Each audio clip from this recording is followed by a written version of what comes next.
وقال ربكم ادعوني أستجب لكم. Bismillah. Assalamualaikum warahmatullahi wabarakatuh. Alhamdulillah, selalu saja lisan kita memuji Sang Pencipta Allah dengan penuh keyakinan sebagai seorang muslim bahwasanya kalimat alhamdulillah adalah kalimat penyambung antara dia dengan Tuhannya, dan Allah Subhanahu wa taala menjadikannya sebagai kalimat syukur, berterima kasih, yang dengannya semua nikmat yang kita butuhkan untuk roda kehidupan di muka bumi ini, bahkan juga untuk di akhirat sana, diberikan dan ditambahkan. Dan juga selanjutnya kita panjatkan salam hormat kita kepada utusan Allah, manusia yang telah disempurnakan jalur nasabnya, fisiknya, ilmunya oleh Allah Subhanahu wa taala, dan diperintahkan kita semua untuk menjadikannya sebagai suri tauladan dan mengucapkan satu kali salam hormat kepadanya akan dibalas oleh Allah dengan 10 rahmat, dan rahmat Allah meliputi segala sesuatunya. Oleh karena itu setelah memuji Allah alhamdulillah, sangat wajar kalau kita selalu mengucapkan salawat dan taslim kepada Nabi besar Muhammad sallallahu alaihi wa ala alihi wa sahbihi wasallam. Seperti biasa di malam Kamis atau hari Rabu malam kita akan membahas lanjutan dosa-dosa besar. Semoga Allah Subhanahu wa taala selamatkan kita dari semua jenis dosa ini, karena dosa itu dipastikan adalah racun dalam kehidupan. Allah Subhanahu wa taala menyebutkan segala jenis dosa untuk dipelajari dan dijauhi dan bukan untuk dicoba. Sementara Allah menyebutkan juga amal-amal soleh dan ketaatan kepadanya agar dipelajari dan diterapkan dalam kehidupan. Semua dosa akan berefek buruk dalam kehidupan kita, tergantung daripada kadar banyaknya dan besarnya dosa tersebut.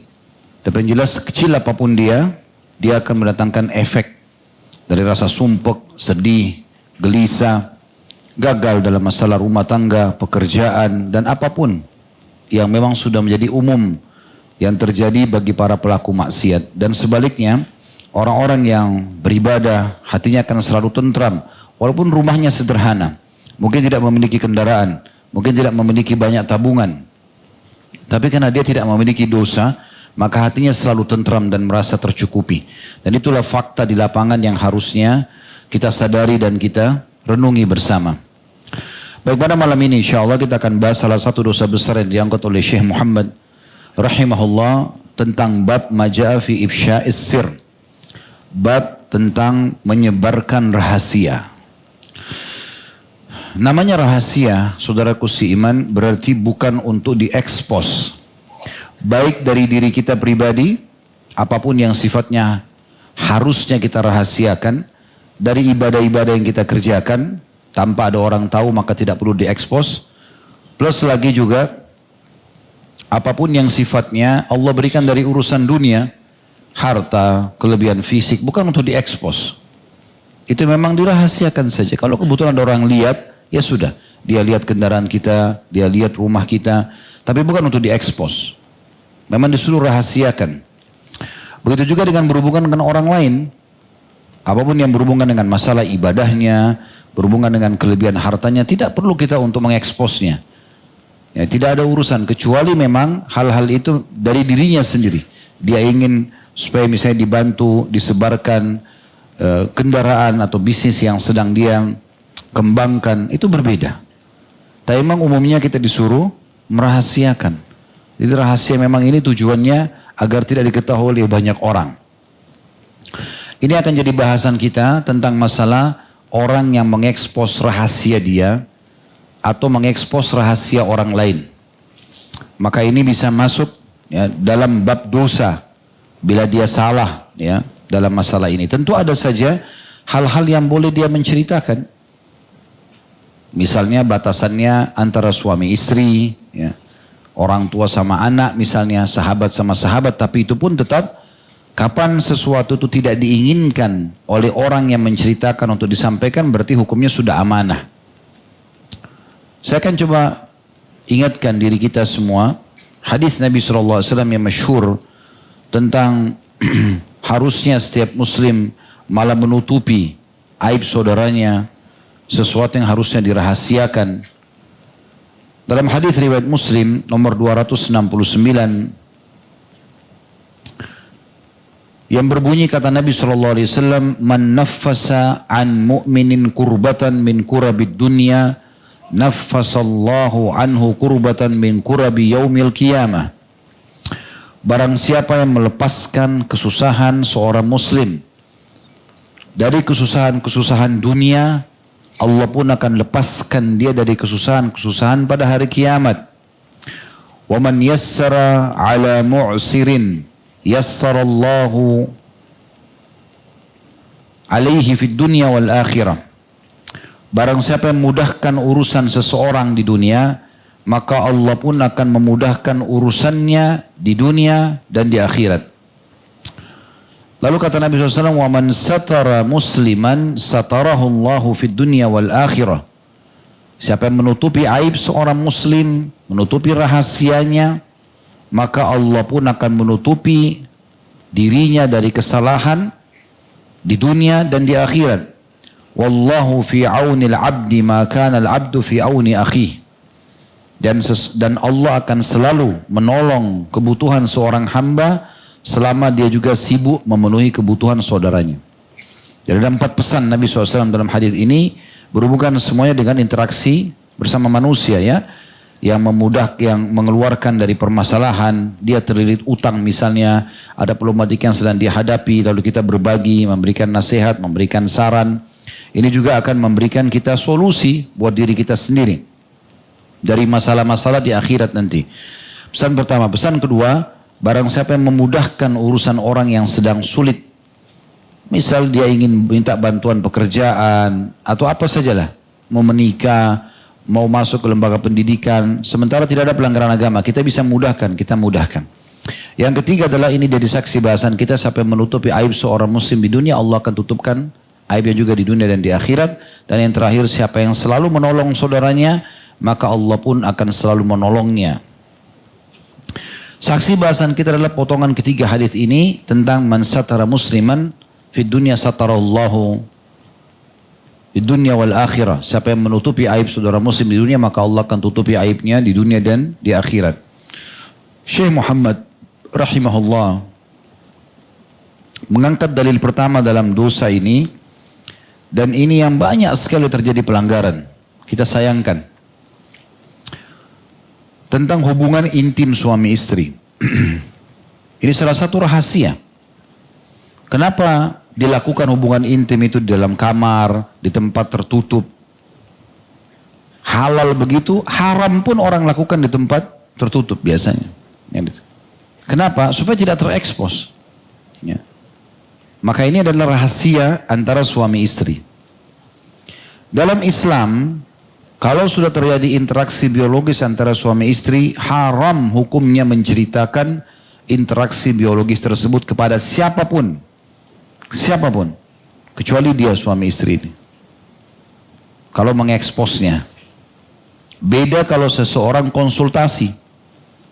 Dia nanya, misal ada masalah dalam masalah hubungan intim suami istri, lalu konsultasi sama seorang dokter. Ada masalah begini pada istri saya, ada masalah begini pada suami saya. Konsultasi. Kalau sudah masuk dalam bab curhat, ini tidak boleh. Berarti sudah menceritakan secara rinci. Nah, itu dalil pertama yang diangkat oleh beliau tentang masalah menyebarkan rahasia ini. Dalam hadis riwayat Muslim, sabda Nabi SAW dari hadis Abu Sa'id Al-Khudri radhiyallahu anhu, inna min asyarrin nasi manzilatan 'inda Allah yaumal qiyamati ar-rajula yufdi ila imra'atihi wa tufdi ilaihi thumma yanshuru sirraha. Sesungguhnya termasuk orang yang paling jelek kedudukannya, paling terhina di sisi Allah nanti pada hari kiamat adalah seorang laki-laki yang telah menggauli istrinya dan istrinya juga sudah menggaulinya, sama-sama sudah terjadi interaksi biologis, cumbuan dan seterusnya. Kemudian lelaki itu menyebarkan rahasianya atau salah satunya menyebarkan rahasianya. Dalam satu riwayat, inna min a'zamil amanah. Bahkan amanah yang paling harus dijaga adalah rahasia ranjang suami istri. Berapa banyak orang tidak faham masalah ini. Dalam sebuah riwayat Imam Ahmad disebutkan Nabi SAW berkata kepada beberapa sahabat selepas sholat subuh di masjid beliau di masa itu SAW, mungkin seseorang laki-laki menceritakan tentang hubungannya dengan istrinya. Dan mungkin seorang istri menceritakan tentang hubungannya dengan suaminya, maksudnya diranjang ini. Maka kata Asma binti Yazid radhiyallahu anha, seorang sahabiat, benar ya Rasulullah. Kaum laki-laki dan kaum perempuan di Madinah melakukan itu.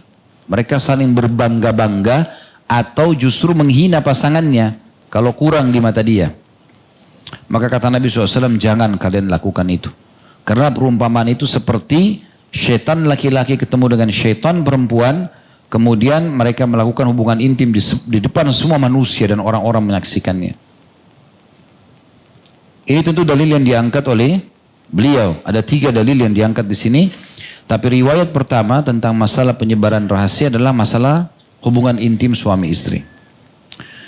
Ada hadis yang lain saya tambahkan, yaitu sabda Nabi SAW, atau maaf, ada perkataan Imam Nawawi berhubungan dengan hadis ini dulu. Wa fi hadzal hadis tahrimu ifsya'ir rajuli ma yajri bainahu wa bain imra'atihi min umuri istimta'. Dari hadis ini tadi ada penekanan dari Nabi SAW dan hukumnya haram seorang laki-laki menceritakan apa yang terjadi antara dia dengan istrinya dari hubungan suami istri. Wa wasafa tafasil dzalika wa ma yajri min al-mar'ati fihi min qaulin aw fi'lin aw wa nahwa. Bahkan dia menceritakan secara detail apa yang terjadi di antara keduanya, apa yang dilakukan pihak istrinya, baik ucapan, perbuatan, dan semacamnya. Garis bawahi perkataan Nawawi, perucapan pun. Ya. Ucapan yang sudah menuju kepada hubungan intim gak boleh dibahasakan. Kemudian kata beliau, فَأَمَّا مُجَرَّدْ ذِكْرَ الْجِمَاعِ فَإِنْ لَمْ تَكُنْ فِيهِ فَائِدَةٌ وَلَا إِلَيْهِ حَاجَةٌ فَمَكْرُوهٌ لِأَنَّهُ خِلَافُ الْمُرُوءَةِ. Adapun bila seseorang menyebutkan tentang masalah terjadinya hubungan biologis saja, misalnya semalam saya mandi junub, semalam terjadi interaksi antara saya sama istri saya, sebatas itu saja, kata beliau, itu boleh. Tetapi kalau tidak ada hajat untuk menyampaikannya, maka hukumnya makruh. Maka hukumnya makruh. Ya. Di sini ada efek dalam kehidupan sosial. Yaitu efeknya, kalau seorang laki-laki Allah karunia seorang istri yang Masya Allah memuaskan dia.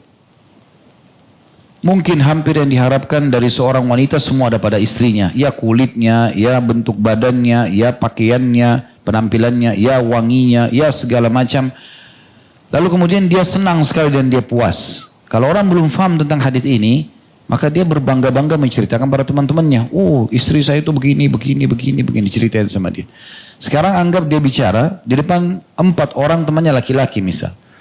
Keempat laki-laki ini, misal semuanya atau salah satunya istrinya tidak seperti itu. Apa yang terjadi? Dia akan cemburu dan dia akan menggoda nanti istri orang yang menceritakan. Itu banyak terjadi. Karena bagi dia ini luar biasa nih. Perempuan itu bisa begini dan begitu. Gerakannya begini dan begitu. Perkataannya begini dan begitu. Menggodalah, rayuannya segala macam. Padahal istrinya dia misalnya kaku di rumah. Nah itu kan bisa pengaruh. Sebaliknya juga. Kalau seorang wanita juga melakukan itu, Allah berikan dia suami yang Masya Allah memuaskan bagi dia. Mungkin apa yang diharapkan dari laki-laki semuanya ada di situ. Dari warna kulit, postur tubuh, pakaiannya, wanginya, perkataannya, gerakan-gerakannya dan seterusnya. Lalu dia bicara dengan 4 orang temannya perempuan yang lain. Dari 4 orang ini misalnya anggap semuanya salah satunya suaminya tidak begitu. Apa yang terjadi? Dia akan ganggu suaminya orang ini. Itu efek sosialnya. Bahayanya di situ. Ya. Oleh karena itu tidak boleh sama sekali seseorang menyampaikan ini. Di dalam hadis yang lain kata Nabi SAW, Inna min a'zamil amana indallahi yawmal qiyamah. Sesungguhnya amanah yang paling besar di sisi Allah nanti pada hari kiamat. Yang harus dipertanggungjawabkan. Ar-rajulu yufdi ila imrati wa tufdi ilaihi thumma yanshuru sirraha. Suami istri yang saling bergaul satu sama yang lain, suami menggauli istrinya, istri juga begitu, kemudian mereka menyebarkan rahasia ranjangnya itu. Ya. Jadi memang beda sekali antara kita sama orang-orang non-muslim. Orang non-muslim malah diekspos, buat cuplikan, dikirim, Sebar sana sini, bangga kalau dilihat oleh orang-orang. Dijadikan sebagai film-film porno. Dalam Islam tidak ada itu. Dan ini subhanallah efek lain dalam kehidupan sosial. Kalau ini kita tutup, maka tertutup sekali pintu-pintu gangguan dalam rumah tangga, perbuatan zina. Karena orang akan fokus ke pasangannya saja. Tidak perlu dia dengar tentang kelebihan orang lain. Dan ini hal yang harus diperhatikan. Imam Nawawi juga menyampaikan tentang masalah ini. Kalau seandainya ada sesuatu yang mendesak untuk menyampaikan, misal konsultasi, tadi saya katakan antara seseorang dengan dokter karena ada hal yang harus diperbaikin, maka itu dibolehkan. Itu pun tidak boleh rinci. Beliau mengatakan wa in kana ilaihi hajah, kalau ada hajat untuk menyampaikan, au tarattaba alaihi faidah bi an yunkira alaihi i'radahu anha, atau ada faedah dalam menceritakannya, misalnya suami mengingkari keenggahan istri yang tidak mau melayani suaminya, atau tad'i ilaihi al-ajzu anil jima' atau nahwa dzalik, atau istri mengklaim bahwasanya suaminya lemah, tidak mampu menyetubuhi istrinya. Fala karaha fi dzalika kama qala Rasulullah SAW, inni la af'alu ana wa hadhihi. Maka hal semacam ini tidak mengapa, ya. Sebagaimana Nabi SAW pernah bersabda, sungguhnya aku melakukan perbuatan itu dan juga ini, ya. Isyarat gitu. Wa qala sallallahu alaihi wasallam di Abi Talha, dan Nabi SAW berkata kepada Abu Talha, agarastumul laylah, apakah kalian sempat bercocok tanam semalam atau melakukan hubungan biologis?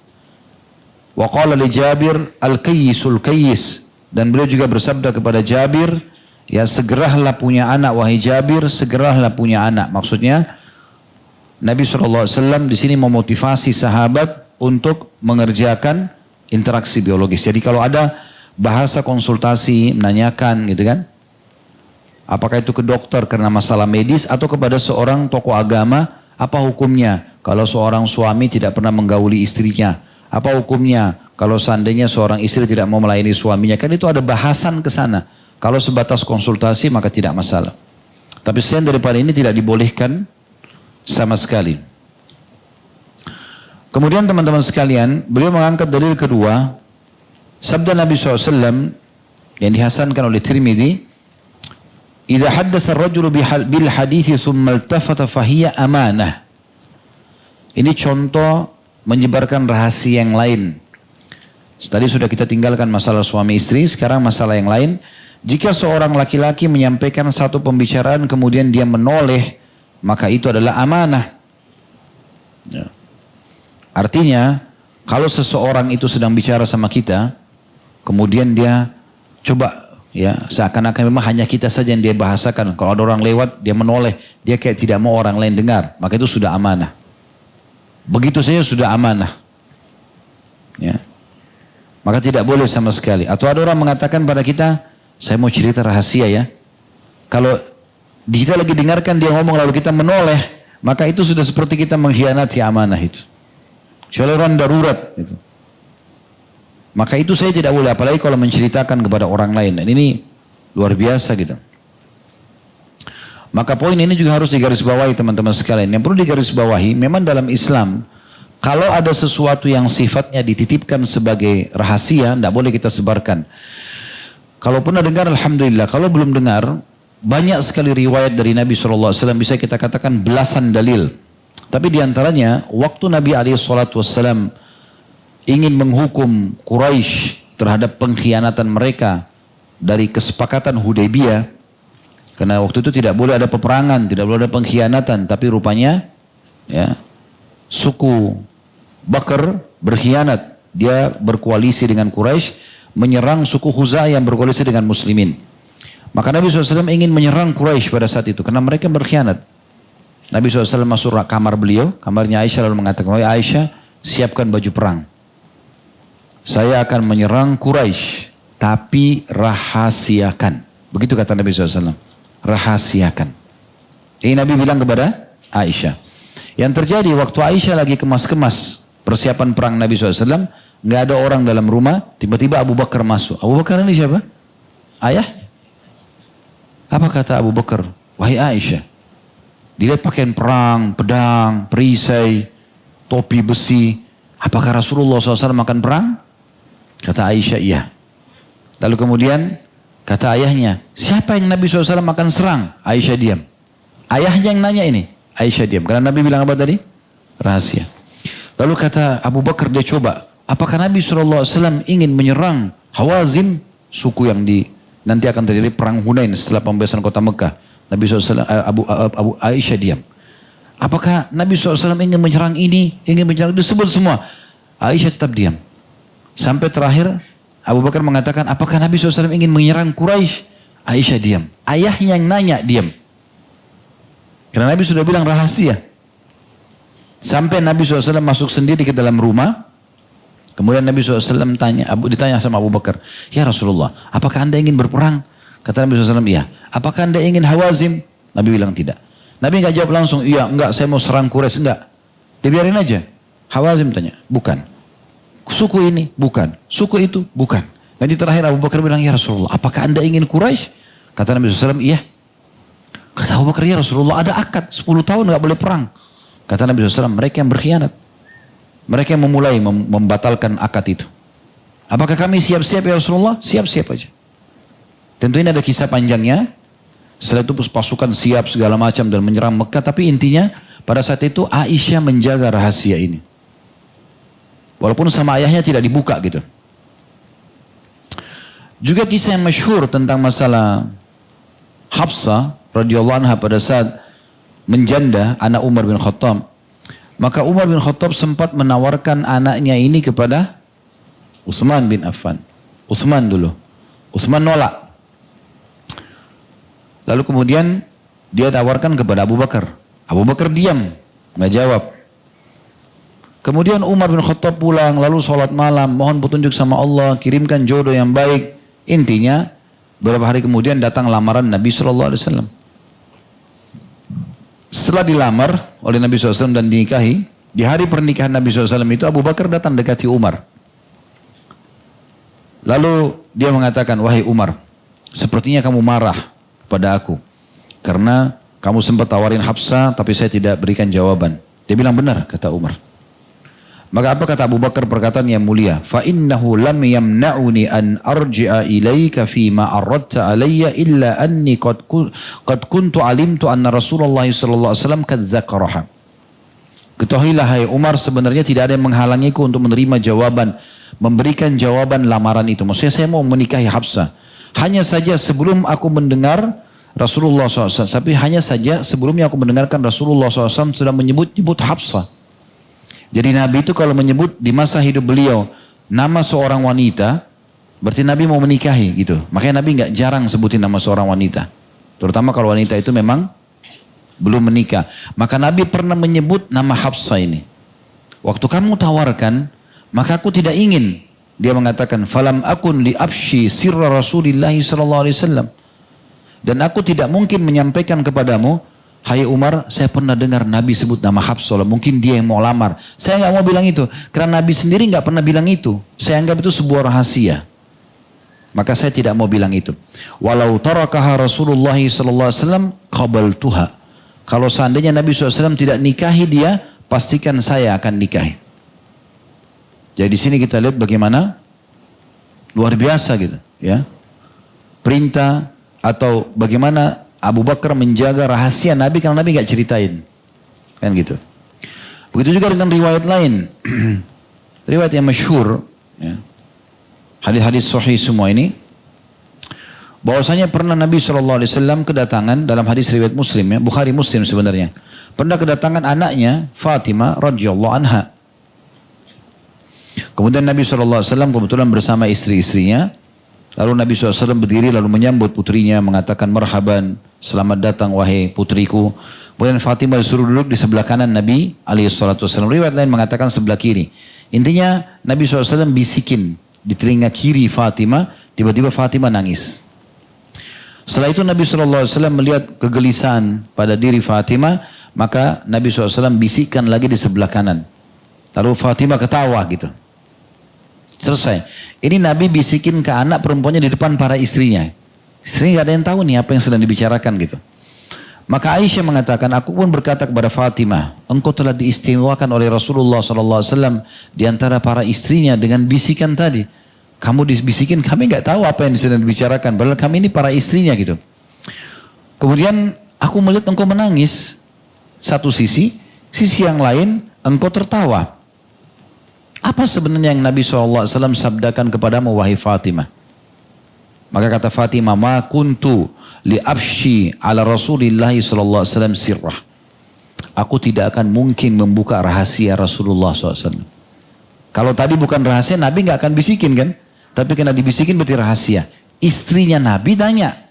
Ini seperti ibunya sendiri, ibunya Fatimah nanya, tapi dia tidak jawab. Subhanallah, setelah wafat Nabi SAW, Aisyah mengatakan, aku bertanya lagi kepada Fatimah. Sengaja ketemu. Lalu menanyakan kepadanya, bisa nggak aku mengetahui sekarang Nabi SAW sudah meninggal? Semasa hidup memang bentuknya rahasia. Sekarang bisa nggak kalau aku tanya? Kata Fatimah, sekarang aku akan bisa memberitahukanmu. Adapun bisikan Nabi SAW yang pertama kali, ya, karena beliau memberitahukan kepadaku bahwasanya Jibril telah memberitahukan bahwasanya wahyu dulu ya turun setahun 2 kali, sekarang turunnya setahun sekali. Berarti menandakan ini sudah dekat ajalku. Maka aku pun menangis. Lalu kemudian Nabi SAW waktu lihat kegelisahanku, beliau mengatakan, membisikkan lagi, wahai Fatimah, apakah kau tidak ingin menjadi pemimpin para wanita di surga? Maka aku pun tertawa pada saat itu. Dalam riwayat lain, bahwasanya engkau akan menjadi orang yang pertama menyusulku nanti, ya, dari keluargaku. Ya, tapi riwayat yang pertama yang paling kuat tentunya. Nah di sini bagaimana dijaganya rahasia tersebut oleh Fatimah, apa yang dibisikkan oleh ayahnya, bahkan dirahasiakan kepada semuanya gitu, istri-istrinya. Riwayat yang lain, ini banyaknya riwayat tentang masalah rahasia ya. Tentang Anas radhiyallahu anhu, pembantu Nabi SAW, 10 tahun jadi pembantu Nabi dari umur 9 tahun sampai 19 tahun. Beliau mengatakan, Ata alaiya Rasulullah sallallahu alaihi wasallam wa ana al'abu ma'al gilman fasallama alaina. Satu waktu pernah Nabi SAW mendatangi kami dan aku sedang bermain-main dengan anak-anak sebayahku. Lalu beliau mengucapkan salam kepada kami. Faba'athani ila hajah. Kemudian aku pun diutus untuk menyelesaikan satu perkara. Fa'abta'tu ala ummi. Maka aku pun terlambat pulang ke ibuku karena hajat Rasulullah SAW tadi. Kemudian beliau mengatakan, falamma ji'tu qalat ma habasaka. Pada saat saya datang ke ibuku mengatakan, apa yang menghalangimu datang? Kenapa telat sekarang pulang? Fakultu ba'athani Rasulullah sallallahu alaihi wasallam lihajah. Maka aku mengatakan Rasulullah SAW menyuruhku untuk membeli sesuatu, hajat beliau. Qalat ma hajatuhu. Maka ibunya Anas, ini namanya Ummu Sulaim ya. Ini termasuk wanita yang mulia, dapat jaminan surga dari Nabi SAW. Dan ibunya inilah yang menitipkan Anas, mengatakan ya Rasulullah ini Anas jadikan pembantu anda. Ya, ibunya yang antarin gitu. Ibunya mengatakan, apa hajatnya Nabi tadi yang kau disuruh? Maka kata Anas di sini luar biasa, dia masih anak-anak waktu itu. Dia mengatakan, qultu innaha sir. Sesungguhnya itu hajat Nabi rahasia. Pernah Nabi suruh beli ke pasar gitu. Tapi karena Nabi gak suruh ekspos, maka kata Anas, itu rahasia. Maka ibunya karena faham agama mengatakan, qalat la tukhbiranna bi sirri Rasulillah sallallahu alaihi wasallam ahada. Kalau begitu jangan pernah kau sampaikan rahasia Rasulullah SAW kepada siapapun. Qala Anas, maka Anas berkata, wallahi law haddathtu bihi ahadan la haddathtuka bihi ya Thabit. Demi Allah kalau seandainya ada orang yang bisa saya sampaikan tentang hajat apa yang Nabi suruh saya pada hari itu, maka saya akan sampaikan kepada kamu, hai Thabit. Thabit ini yang mendengarkan kisah ini dari Anas radhiyallahu anhu. Jadi ini poin luar biasa yang harus diperhatikan baik-baik. Kemudian juga ada dalil yang lain. Ini yang ketiga diangkat dalil oleh Syekh Muhammad, dan ini dalil terakhir dalam kitab kita ya. Hadits riwayat Ahmad dari Abu Darda radhiyallahu anhu secara marfu, man sami'a min rajulin haditsan la yuhibbu an yudhkara anhu fahuwa amanah wa illam yastaktimuhu atau yastaktimhu. Artinya, barang siapa yang mendengar suatu pembicaraan dari seseorang yang dia tidak suka disebut darinya, maka itu adalah amanah meskipun dia tidak minta dirahasiakan. Nah ini dalil yang lebih umum lagi. Jadi kalau seandainya ada seseorang yang menyampaikan sesuatu kepada kita, sebenarnya dia tidak bilang rahasiakan aja. Tapi kalau kita nangkap dari bahasa dia, sebenarnya dia tidak ingin ini keluar gitu. Perasaan saya sudah cukup, maka kita tidak boleh menyebarkan. Itu sebagai amanah.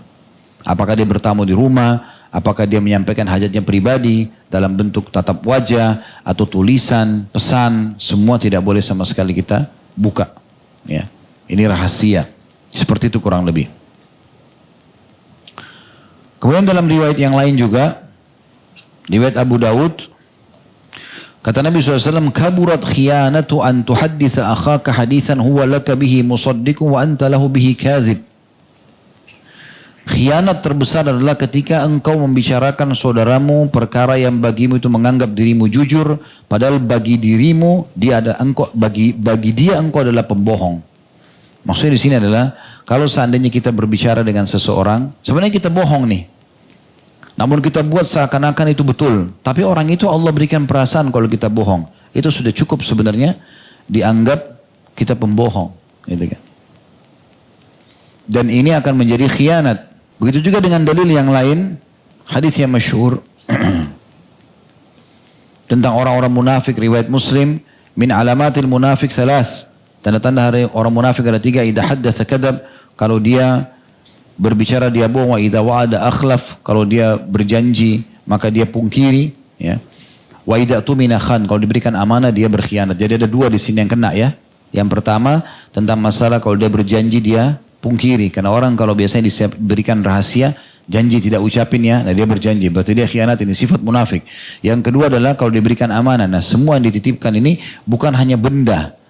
Tapi perkataan pun, cerita pun, semua adalah amanah. Tidak boleh sama sekali diceritakan kepada orang lain. Dan itu semua masuk dalam umumnya firman Allah Subhanahu wa ta'ala. Semua yang kita bahas ini masuk dalam surah Al-Isra. Surah nomor 17 ayat 34. Yang bunyinya, wa'aufu bi ahdi idza wa'aufu bil ahd innal ahda kana mas'ula. Dan penuhilah janji karena sungguhnya janji itu akan ditanyakan nanti. Jadi nggak boleh. Ada poin juga di sini perlu ditambahkan. Kata sebagian ulama, hal-hal yang sifatnya tidak dibuka ini adalah yang sifatnya memang rahasia pribadi, ya, aib-aib orang yang kemungkinan memang itu aib pribadi, tidak ada hubungannya dengan kriminal. Kayak misalnya aib di tubuhnya, aib di rumah tangganya, aib di pekerjaannya, semua ini ditutupin selama dia minta rahasia. Tapi kalau yang dibahasakan kepada kita sebuah pelanggaran kriminal, misalnya ada orang mengatakan rahasiakannya saya mau bunuh si fulan, rahasiakanlah saya mau mencuri di bank ini misalnya. Nah ini tidak boleh ditutupin. Karena ini nanti akan ada mudarat besar kepada orang lain. Di sini tidak masuk dalam bahasan ini ya. Jadi jangan antum bilang kan Ustadz sudah bahas rahasia. Berarti biar perampok, biar pembunuh. Kalau dia ceritakan apa-apa, kita harus rahasiakan, ini tidak masuk dalamnya. Tapi selama itu adalah aib-aib pribadi saja, tadi di fisik, di harta, atau misalnya ada satu pekerjaan yang dia ingin rahasiakan, maka semua itu kita harus tutupin. Ya, sampai kita meninggal pun harus kita jaga. Subhanallah, Nabi SAW mengajarkan nama-nama orang munafik kepada satu orang sahabat. Hudzaifah radhiyallahu anhu. Sampai dikenal dengan sahibus sir, pemilik rahasia berita Nabi SAW. Tidak ada satu orang pun Nabi sampaikan nama-nama munafik kecuali orang ini, gitu kan? Sampai Umar pernah bertanya mengatakan, wahai Hudzaifah, apakah Nabi SAW menunjukku sebagai salah satu orang munafik? Beliau mengatakan tidak, sebatas itu saja. Jadi tidak ada bahasa menunjukkan oh si fulan. Sampai pernah terjadi di masa khilafahnya Umar. Ada satu orang munafik karena dia bisa mengemas penampilannya dengan begitu bagus dalam ibadah sampai Umar terkecoh dan ditunjuk jadi gubernur. Maka dia sempat bertanya kepada Hudzaifah, apakah ada di antara gubernurku orang munafik? Kata Hudzaifah ada. Siapa orangnya? Hudzaifah tidak mau bilang. Padahal orang munafik gitu. Gak mau dibilang, tapi beliau mengatakan ada. Cuman kata Hudzaifah, Allah Subhanahu wa taala memberikan petunjuk kepada Umar untuk supaya mengetahui orang itu dan akhirnya dipecat.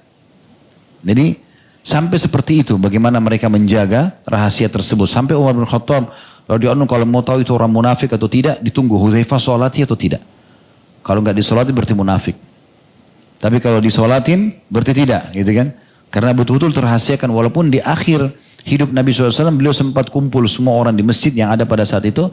Lalu beliau mengatakan yang aku sebutkan namanya satu persatu berdiri. Dia adalah munafik. Nabi tunjuk si fulan berdiri, si fulan berdiri, si fulan berdiri. Sampai ada orang yang ditunjuk oleh Nabi SAW keluar dari masjid menangis di depan masjid. Umar tanya, kenapa kau menangis? Dia bilang Rasulullah SAW menghitungku termasuk orang munafik. Maka kata Umar, semoga Allah mencelakakanmu. Bagaimana kau bisa munafik sementara ada Rasulullah gitu. Tapi pada saat Nabi buka itu pun yang tahu hanya di dalam masjid saja. Yang lainnya orang tidak tahu. Oleh karena itu teman-teman sekalian kita harus betul-betul merahasiakan. Baik hal berhubungan dengan kita pribadi atau orang lain. Bahkan ada sebuah asar yang luar biasa. Ya, yang kurang lebih maknanya. Kata Nabi SAW, tolonglah dan sempurnakanlah pekerjaan kalian dengan merahasiakannya. Tidak usah diekspos gitu. Kalau sebagian orang yang perlu tahu silahkan. Tapi kalau yang tidak, nggak usah. Nggak usah semuanya orang tahu. Kita mau umroh semuanya orang tahu. Mau haji semuanya orang tahu. Kecuali memang perlu disampaikan. Kalau nggak usah. Dalam hal ibadah, dalam hal harta, dalam hal pergaulan, dalam hal apa saja. Semuanya itu kita rahasiakan. Juga saya perlu tambahkan di sini teman-teman sekalian. Rahasia-rahasia ini tetap juga berlaku walaupun sudah tidak bersama ya. Nah contoh misalnya kalau di perusahaan itu kan ada dalam akad biasanya ditulis ya. Kalau sudah tidak bekerja lagi, nanti akan tidak boleh menyebarkan informasi tentang perusahaan, ya karena dia sudah masuk, dia sudah berbaur itu ada. Dan itu benar tuh secara agama, harusnya bisa begitu memang. Karena kalau tidak setiap orang masuk di perusahaan nanti dia akan bongkar tentang perusahaan tersebut di perusahaan lain, kan gitu. Padahal belum tentu dia benar, mungkin dia salah di sini karena dia di PHK misalnya terus dia sakit hati lalu dia expose. Nah ini tidak boleh. Seperti itu. Nah urusan kita juga pribadi sama. Itu tadi kalau perusahaan, kita pun pribadi sama. Apapun yang antum mau kerjakan, usahakan dirahasiakan. Tidak boleh dibuka sama sekali, kecuali dalam keadaan darurat saja. Supaya tidak terekspos di sana sini. Nabi SAW itu kalau mau mengirim pasukan, pasti beliau tidak sampaikan kepada semua orang. Panglima-panglima perang saja. Pasukan ikut saja, ke kanan, ke kiri. Sampai kadang-kadang para sahabat menebak, mungkin Nabi mau ke sini, mungkin Nabi mau ke situ. Waktu mau nyerang Mekah itu, menuju ke kota Taif jauh. Baru kemudian beliau manuver tiba-tiba masuk ke kota Mekah. Ternyata ini banyak hikmahnya gitu. Karena semua prajurit tahu nanti ada pengkhianat yang menyelip. Akhirnya jadi terbongkar rahasia peperangan Nabi alaihissalatu wassalam. Jadi sampai seperti itu tentunya semuanya yang berhubungan dengan masalah rahasia ini. Baik, Allahu a'lam.